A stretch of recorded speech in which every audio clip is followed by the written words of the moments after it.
At exactly 2 minutes past midnight, Amaka also stood in the middle of her sitting room, clutching a wooden spoon like a weapon. Someone had locked her kitchen. A thick chain passed through the refrigerator handles. The cupboard containing gari, biscuits, milk, and groundnuts had also been sealed with a padlock. Even the basket where she kept ripe bananas was empty. But the locked food was not what frightened her. On the dining table sat one covered plate. Beside it was a handwritten note. Amaka looked towards the bedroom. "Chidi?" There was no answer. She walked slowly towards the table. Her heart beat faster with every step. She lifted the plate cover. There was no food underneath. Instead, she found 6 photographs. The first showed her collecting 2 plates of rice at a wedding. The second showed her hiding chicken inside her handbag. The third showed her hiding beef inside her bra. The fourth showed her carrying a large cooler away from a burial ceremony. The fifth showed her eating from a pot in a caterer's tent. The sixth showed her wearing the bride's family color at a wedding where she had not been invited. The seventh showed Amaka standing beside a lonely road, lifting a mysterious food flask from the ground. Her hands began to shake. Underneath the photographs was another note. "By tomorrow morning, everybody in Aba will know the truth. Chidi." She ran into the bedroom. Her husband was gone. Some of his clothes were missing from the wardrobe. His phone was switched off. On his pillow was one final message: "I warned you." Amaka slowly sat on the bed. For the first time in many years, she forgot that she was hungry. But to understand how she found herself in that frightening situation, one must return to 7 months earlier. Amaka had always loved food.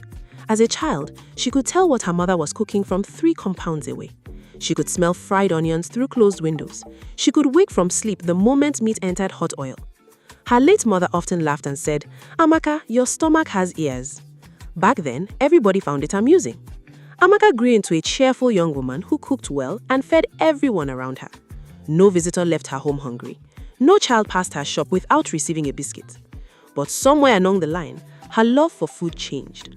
Food became the first thing she thought about in the morning. It became the last thing she searched for before sleeping. When Amaka heard that someone was getting married, she did not first ask who the couple was. She asked, which caterer are they using? When someone died, she showed sympathy. But her next question was usually, are they cooking on Friday or Saturday? She attended weddings whether she was invited or not. According to Amaka, Nigerian weddings were open to anyone who wore good clothes, carried a handbag, and walked confidently. Her husband, Chidi, treated it as a joke at first. One Saturday morning, Amaka entered their bedroom wearing a bright blue lace blouse, matching wrapper, and a gele so large that it almost touched both sides of the doorway. Chidi looked up from his phone. "Where are you going?" "A wedding." "Whose wedding?" "My friend's cousin." "Which friend?" "Blessing." "Which blessing?" Amaka frowned. "Must you know everybody in Aba?" Chidi sat up. "What is the bride's name?" Amaka picked up her handbag. "Why are you questioning me like a police officer? You are attending her wedding. You should know her name." "I know her face." "What is the groom's name?" "Chidi, please. Their marriage can still work without me knowing his name." He stared at her. "Were you invited?" Amaka opened the door. "The Holy Spirit invited me." She returned 6 hours later, carrying 2 takeaway bags, a bottle of soft drink, 4 cupcakes, 2 souvenir plates, and a framed photograph of a couple she could not identify. Chidi watched her arrange everything on the table. "How many people went with you?" "Only me." "Then why did you bring enough food that can feed a football team?" Amaka opened one pack. "Some people collected food and did not want it. So you took it? Should I allow God's blessing to enter the dustbin?" Chidi shook his head and laughed, but the laughter slowly disappeared as Amaka's behavior became worse. The following weekend, she attended a burial at Umuola. The deceased was the father of a woman who had once bought 2 school uniforms from her shop. Amaka arrived wearing black from head to toe.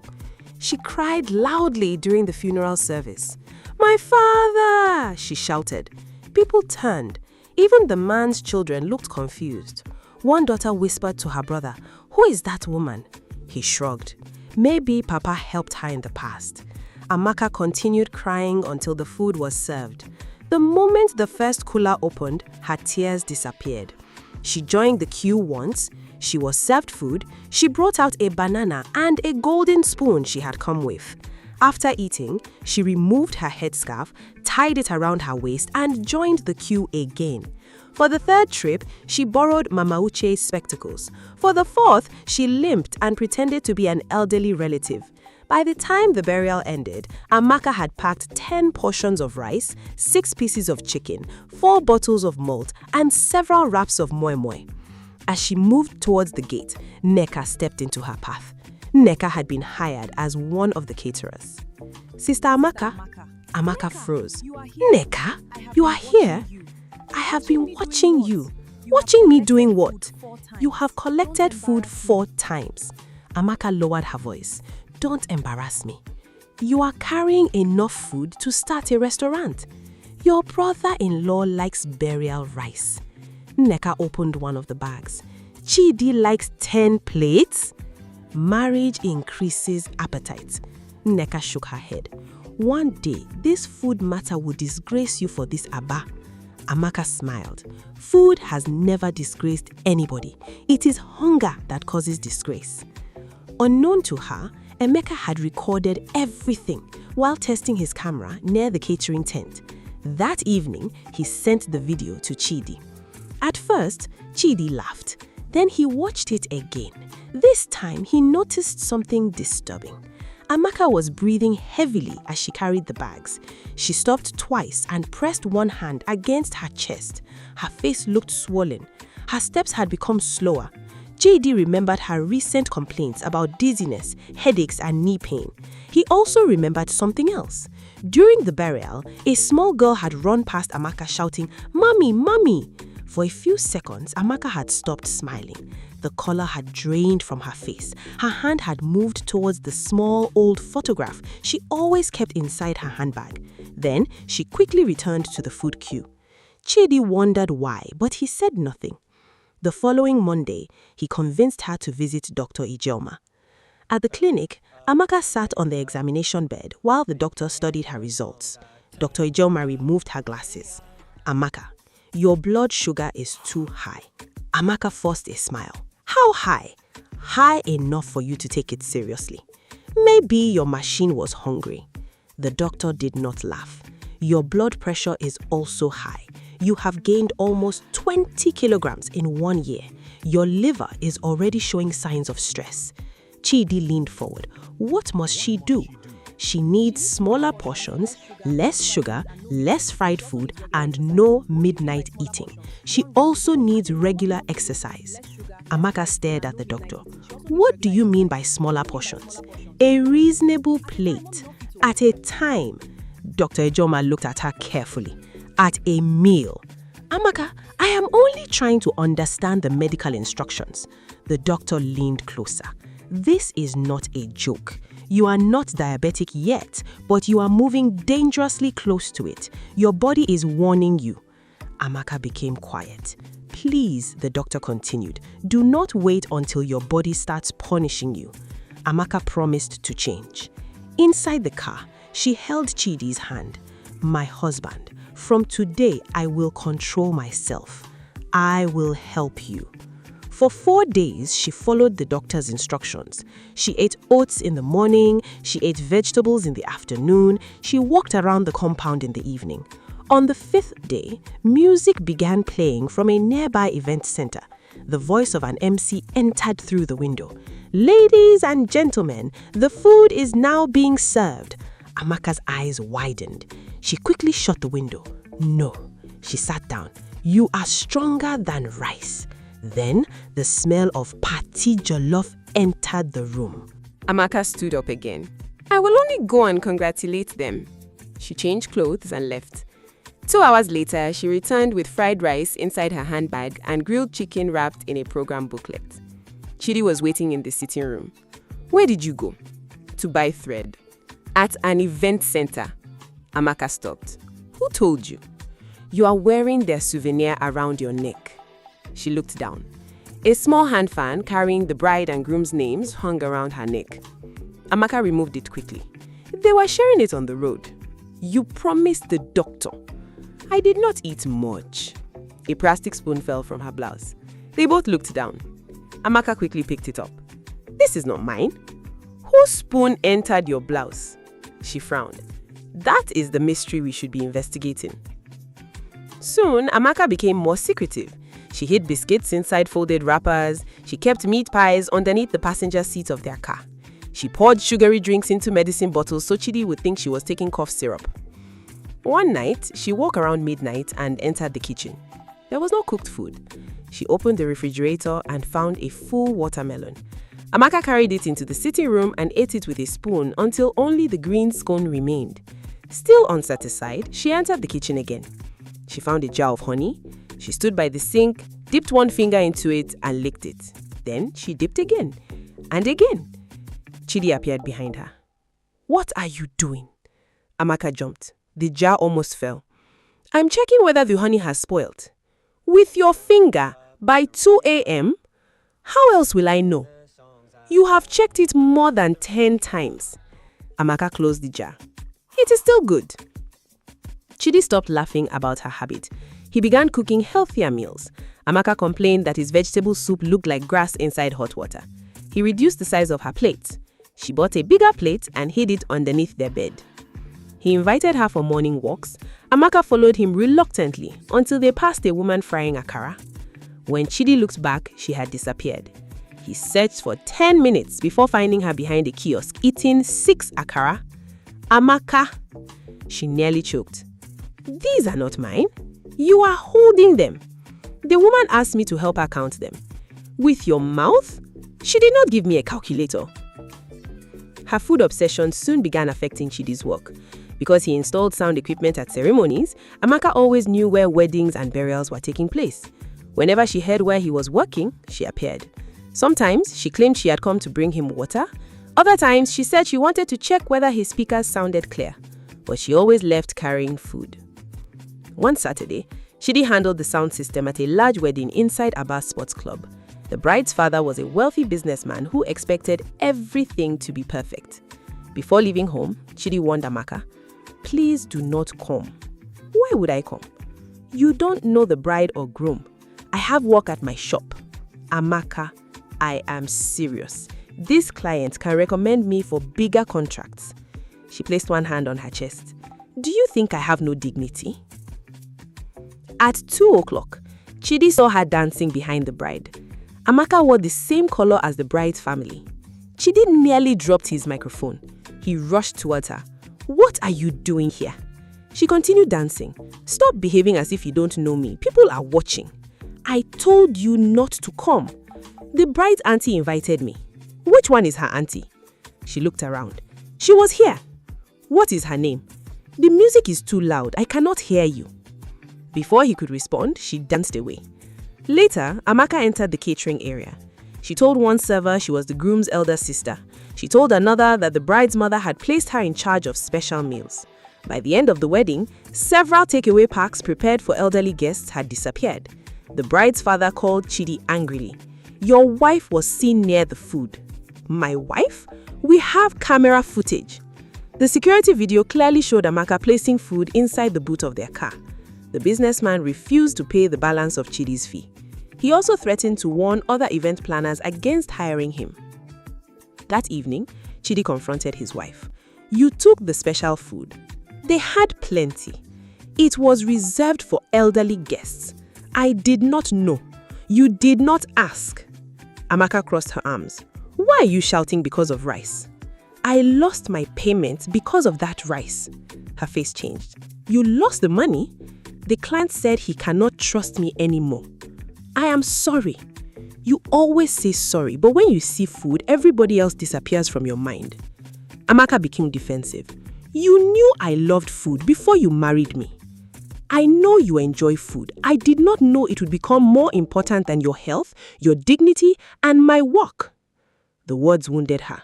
She entered the bedroom and slammed the door. For 2 days, she barely spoke to him, but she did not stop eating. Instead, she became more careful. Then came the incident on the lonely road. One rainy evening, Amaka was returning from a customer's house in Osioma. The commercial tricycle she had entered developed a fault. The driver asked the passengers to come down while he checked the engine. The road was quiet. Bushes stood on both sides. There were no houses nearby. As Amaka waited, she noticed a covered stainless steel food flask beside a tree. A black nylon bag lay next to it. She looked around. Who kept this here? Nobody answered. One passenger said, "Madam, leave it. We don't know who owns it." Amaka walked closer. A rich smell entered her nose. It smelled like jollof rice and fried chicken. She lifted the flask slightly. It was still warm. The driver shouted, "Please do not touch what you found on a lonely road." Amaka frowned. Maybe somebody forgot it. Then leave it for the owner. What if rain spoils it? Another passenger laughed. Is it your duty to rescue abandoned rice? Amaka returned to the tricycle, but she kept looking at the flask. When the vehicle finally started, she told the driver to wait. She ran back, picked up the flask, and entered the tricycle with it. The other passengers stared at her. What? Amaka asked. I will ask around when I get home. But she did not ask anyone. She hid the flask behind a sack inside the kitchen. That night, after Chidi went to sleep, she opened it. Inside was jollof rice, fried chicken, and moi moi. The food looked fresh. Amaka smelled it. It seemed fine. She warmed it and ate 2 large plates. Before dawn, she woke with terrible stomach pain. Her entire body was covered in sweat. She vomited repeatedly. Then she collapsed inside the bathroom. Chidi found her on the floor. Amaka! He rushed her to the hospital. Dr. Enyinna discovered she had severe food poisoning. The food had probably been left by travelers after it began to spoil. Amaka remained weak for 2 days. Chidi sat beside her bed, frightened and angry. You picked food from the roadside. Amaka looked away. It was covered. It was lying beside a bush. I thought somebody forgot it, and you ate it. I did not want it to waste. Chidi's eyes filled with tears. You almost died because you did not want strange rice to waste. Amaka became silent. Dr. Enyinna asked Chidi to step outside. Then she sat beside Amaka. This is no longer about enjoying food. Amaka said nothing. You are risking your life. What are you running from? I don't understand. Some people use food the way others use alcohol. They eat because they are sad, anxious, lonely, or afraid. What are you trying not to feel? Amaka turned her face towards the wall. I simply like food. The doctor waited. Amaka's hand slowly moved towards the old photograph inside her handbag, but she did not remove it. The doctor noticed. She said nothing. After Amaka was discharged, Chidi watched her carefully. For 1 week, she ate only what he gave her. Then came another burial. A wealthy woman from their church lost her mother. The funeral was held in a large family compound outside Aba. Amaka was not personally invited, but she attended because, according to her, church membership was a permanent invitation. The family hired Nkeka's catering company. When Nkeka saw her sister entering with 2 empty bags folded inside her handbag, she called Chidi. Your wife is here. Chidi sighed. Please watch her. The food was abundant. There was jollof rice, fried rice, abacha, pounded yam, soup, grilled fish, and trays of meat. Amaka moved from table to table, pretending to help elderly people. Whenever someone left food unfinished, she packed it. She collected meals for imaginary relatives. This is for my husband. This one is for my sick neighbor. This one is for an old woman who could not attend. By evening, she had filled both bags. Then she saw a large black cooler near the kitchen. It contained special meals reserved for the deceased woman's children who had not eaten all day. Amaka looked around. Nobody appeared to be watching. She lifted the cooler. As she moved towards the gate, Nkeka stepped from behind the catering tent. Where are you carrying that? Amaka froze. One of the women asked me to take it outside. Which woman? A woman wearing black. Nkeka looked at the hundreds of women wearing black. Put it down. Don't talk to me like a child. Then stop behaving worse than one. People began watching. Amaka's face burned with shame. She dropped the cooler and walked away angrily. But she still carried the 2 bags she had already filled. At home, she ate until she could barely breathe. That night, she woke with another sharp pain in her chest. She started sweating. When she tried to stand, she became dizzy. Chidi, he jumped up. I cannot breathe. Chidi rushed her back to the hospital. It was not a heart attack, but her blood pressure had risen dangerously and her blood sugar had worsened. Dr. Ijeoma spoke firmly. Your wife needs more than a diet. She needs emotional help. On the way home, Chidi held Amaka's hand. She pulled it away. I don't want another lecture. I wasn't going to lecture you. Good. That night, Chidi made a decision. Begging had failed. Arguments had failed. Medical warnings had failed. Even nearly dying after eating food found on a lonely road had not changed her. But he did not want to disgrace her publicly or make her believe she was losing her mind. He wanted her to see herself clearly. He called Nkeka, Mama Uche, Emeke, and Dr. Ijeoma. Together, they created a plan called Operation Last Plate. For 2 weeks, everyone behaved normally. Then, Amaka received a telephone call. Madam Amaka, we heard you are an experienced food quality supervisor. Amaka sat up. Who told you? A satisfied client. What exactly will I be doing? You will attend ceremonies, inspect meals, and ensure that no food is wasted. Amaka's eyes brightened. You mean I will be paid to taste food? Yes. She accepted immediately. Her first assignment was a traditional marriage in Umungasi. The caterers welcomed her warmly. Every time she collected a plate, they asked her to sign a small receipt. She thought it was part of the job. She ate jollof rice, she signed. She ate abacha, she signed. She drank pepper soup, she signed. She collected 2 plates of fried rice, she signed twice. Before leaving, the supervisor gave her 3 takeaway packs. She signed again. The following week, she attended a birthday party. The same thing happened. At another burial, she received a special badge that read, Official Food Quality Inspector. Amaka wore it proudly. She boasted to Mama Uche, some people attend university before discovering their talent. My talent discovered me. Mama Uche fought back laughter. What exactly is your talent? Professional tasting. Is that a profession? Everything becomes a profession when rich people are paying. But nobody paid her. Whenever she asked about her salary, she was told that the company was calculating her total performance. After 1 month, Amaka received a brown envelope. Inside was an invoice. Total food consumed, 687,500 naira. Takeaway packs, 214,000 naira. Damages and service charges, 98,500 naira. Total, 1 million naira. Amaka screamed, 1 million naira? She called the wedding planner. The number was unavailable. She called the birthday organizer. The number no longer existed. She called the catering supervisor. Switched off. Then, photographs began arriving on her phone. Pictures of her eating, videos of her returning to food queues, recordings of her hiding takeaway packs. There was also the lonely road video. One passenger had recorded her lifting the strange flask when everyone warned her to leave it. Each message carried the same threat. Pay before Monday or everything will be released. Amaka became terrified. She could not tell Chidi because she feared he would discover she had secretly attended the ceremonies. She tried to borrow money from Mama Uche. Mama Uche claimed she was broke. She tried to sell her sewing machine, but the buyer offered too little. She went to Nkeka. I need 1 million naira. Nkeka widened her eyes. Did you buy land? It is complicated. Explain. I invested in food. You invested in food or food invested itself inside you? Amaka left angrily. On Sunday night, the anonymous sender sent one final message. Come to Diamond Event Center at 10 a.m. tomorrow. Come alone. That was the same night Amaka discovered her kitchen locked and the photographs on the dining table. The following morning, Amaka entered Diamond Event Center with trembling legs. The hall was dark. Several tables filled the room. Each table carried 1 empty plate.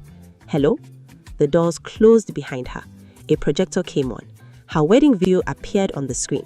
Young Amaka was laughing beside Chidi as they fed each other cake. Then, the video changed. She watched herself changing disguises at the burial ceremony. She saw herself stealing the special meals from Chidi's event. She saw herself lifting food from the lonely road while everyone warned her to leave it. She saw her carrying the black cooler. She saw her hiding chicken inside her bra. More clips followed. Amaka covered her face. Then, Chidi's voice filled the room. The woman in those videos is my wife. A spotlight came on. Chidi stood near the stage. Beside him were Nkeka, Mama Uche, Emeka and Dr. Ijoma. Amaka stared at them. You did this? Chidi stepped forward. Yes. You deceived me? Yes. You locked my kitchen? Yes. You sent the threats? Yes. You want to disgrace me? No. The main lights came on. The hall was empty except for people who loved her. There were no strangers, no bloggers, no members of the public. Chidi held up the invoice. You do not owe anybody 1 million naira. The jobs were arranged, the receipts were not real bills. We needed you to see what we have been seeing. Amaka slapped the papers from his hands. You had no right. I was afraid you would die. You could have talked to me. I talked until my voice became useless. Amaka looked around at the others. You all joined him. Nobody answered. Tears ran down her cheeks. You think I don't know I eat too much? Chidi became quiet. You think I don't notice how people look at me? Her voice broke. You think I enjoy hiding food like a thief? Dr. Ijoma approached slowly. Then tell us why you cannot stop. Amaka shook her head. I don't know. Yes, you do, Chidi whispered. Amaka looked at the screen. Her wedding video was still paused. A small girl stood at the edge of the picture. Their daughter, Ada. Something inside Amaka broke. She sank into a chair and cried. For several minutes, nobody spoke. Then she opened her handbag and brought out the old photograph. It showed a smiling 6-year-old girl. 11 years ago, Ada had become seriously ill. On the night she died, Amaka had attended a wedding. Her phone was inside her handbag. The music was loud. By the time she saw Chidi's missed calls and reached the hospital, her data was gone. Amaka had never forgiven herself. I should have been there, she cried. Chidi's face changed. I thought you had accepted what happened. I only learned how to hide it. After Ada's burial, Amaka stopped attending celebrations for almost 1 year. Then she began eating whenever the guilt returned. Food made her forget for a few moments. Crowded ceremonies stopped her from feeling alone. She attended weddings because the music prevented her from hearing her daughter's final question inside her mind. Why didn't mommy come? Chidi stared at her. I never knew you still heard that. I hear it every time a child calls for her mother. That explained why Amaka sometimes became quiet when children shouted mommy at events. It explained the old photograph. It explained why she hid inside food and noisy ceremonies. I eat when I remember Ada, she confessed. I eat when the house becomes quiet. I eat when I see other women celebrating their children. I eat because when my mouth is busy, my heart becomes silent. Chidi knelt before her. You did not kill our daughter. I should have answered the phone. The doctors told us there was nothing anybody could have done. But she asked for me, and I told her that you loved her. Amaka cried harder. Chidi embraced her. For the first time in 11 years, they mourned their daughter together. The supposed lesson exposed a truth nobody expected. Amaka's problem was not ordinary greed. It was grief wearing the clothes of hunger. Dr. Ijoma explained that healing would require counseling, medical care, honesty, and support. Chidi apologized for frightening her. Amaka apologized for lying, embarrassing him, and risking her life. Her recovery did not happen overnight. During the first few weeks, she still woke up searching for food. Instead of sneaking into the kitchen, she woke Chidi. Sometimes they spoke about Ada. Sometimes they prayed. Sometimes they sat quietly while holding their daughter's photograph. Amaka attended counseling.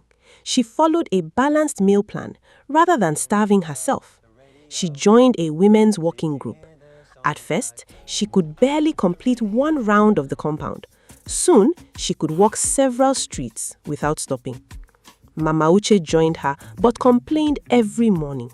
One day, Mama Uche bent down in the middle of the road. My leg has shifted.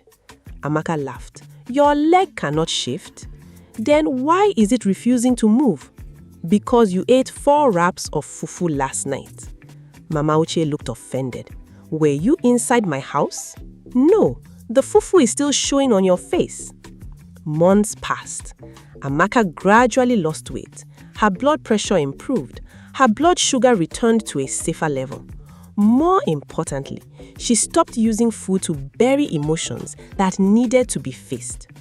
Almost 1 year later, Chidi was hired to install sound equipment at another large wedding. He hesitated before telling Amaka. She smiled. "Don't worry, I will not come." "Are you sure?" "I don't know the couple." "That never stopped you before." She threw a cushion at him. On the wedding day, Amaka eventually attended, but this time she had a proper invitation. The bride was one of her loyal customers. Amaka ate 1 plate of rice. She drank water. When a server offered her another plate, she declined. Neka, who was supervising the food, stared at her. "Are you feeling well?" "I am satisfied." Neka touched her forehead. "Should I call Dr. Ijeoma?" Amaka laughed. As she prepared to leave, a caterer offered her 3 takeaway packs. "They are free," the woman said. "No, thank you." "You can take them for your husband." Amaka looked at Chidi. "I can cook?" "You will learn." They laughed. As they walked towards the car, the smell of grilled chicken floated through the air. Amaka stopped. Chidi looked at her carefully. For one tense moment, he feared she would return. Amaka inhaled deeply. "It smells good." "Yes, but I have eaten enough." She held his hand. Together, they continued towards their car. Behind them, music filled the wedding hall. Ahead of them waited a quieter life, one in which food was no longer Amaka's hiding place, and grief no longer controlled her appetite. Amaka receives emotional and medical support instead of public humiliation. She gradually regains control over her eating, repairs her marriage, and learns to speak about her daughter without hiding behind food. At the final wedding, she enjoys 1 plate, refuses extra food, and walks away by choice. Moral lesson: a destructive habit may be hiding a wound that nobody can see. Shame and punishment may expose the behavior, but lasting change begins when the hidden pain is understood. Enjoying food is not wrong, but when appetite begins controlling a person's health, dignity, decisions, and relationships, it is no longer enjoyment. It has become a problem that must be faced with truth, discipline, and love. Thank you for watching African Night Tales by Enyinna. Please subscribe, like, share, and turn on the notification bell so you don't miss our next African story. We appreciate you. Thank you.